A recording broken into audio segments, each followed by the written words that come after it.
করে দিলেন।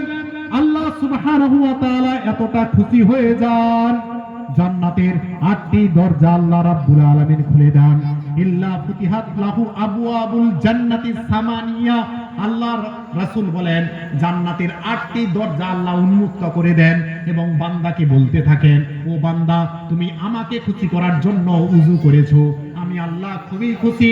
আবার তুমি কালেমায়ে শাহাদাত পড়েছো, তুমি সাক্ষ্য দিয়েছো আল্লাহ ছাড়া কোনো উপাস্য নেই, মুহাম্মাদুর রাসূলুল্লাহ সাল্লাল্লাহু আলাইহি ওয়াসাল্লাম আল্লাহর বান্দা ও রাসূল, এই যে তুমি সাক্ষ্য দিয়েছো আমি আল্লাহ বড়ই খুশি, বড়ই আনন্দিত।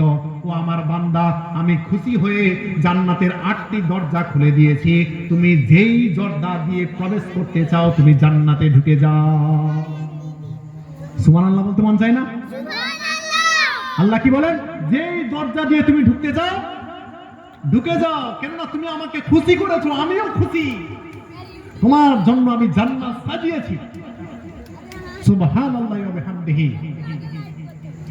আল্লাহ রাব্বুল আলামিন ওযুর মধ্যে এত গুরুত্বপূর্ণ, ওযু এত গুরুত্বপূর্ণ আমল, এত সওয়াব রেখেছেন।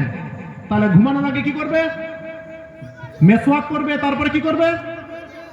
ওযু করবে, তারপরে ঘুমিয়ে যাবে, ডান কাত হয়ে ঘুমাবে। আর কি করবে? 33 বার সুবহানাল্লাহ বলবে। কি বলবে? 33 বার বলো সুবহানাল্লাহ, সুবহানাল্লাহ, সুবহানাল্লাহ। এরকম কতবার পড়বে? 33 বার। আচ্ছা বলো তো, হাতে এই আঙ্গুলে কটা রেখা আছে? মাশাআল্লাহ, খুব ভালো ছাত্র। কটা লেখা আছে? 20টা। 20টা রেখা আছে। তাহলে এটা 20, আর এই দিক দিয়ে গিয়ে এখানে আসবে 33 হবে। শাহাদাত আঙ্গুল এখানে আসবে, কত হবে? 33। তাহলে সুবহানাল্লাহ কতবার পড়বে? 33 বার। আলহামদুলিল্লাহ আবার 33 বার পড়তে হবে। আলহামদুলিল্লাহ কতবার? 33 বার। আর আল্লাহু আকবার পড়তে হবে 34 বার। 34 বার। 34 বার। এবারে হিসাবে বলো তো, কে গণিতে ভালো দেখি, টোটাল কতবার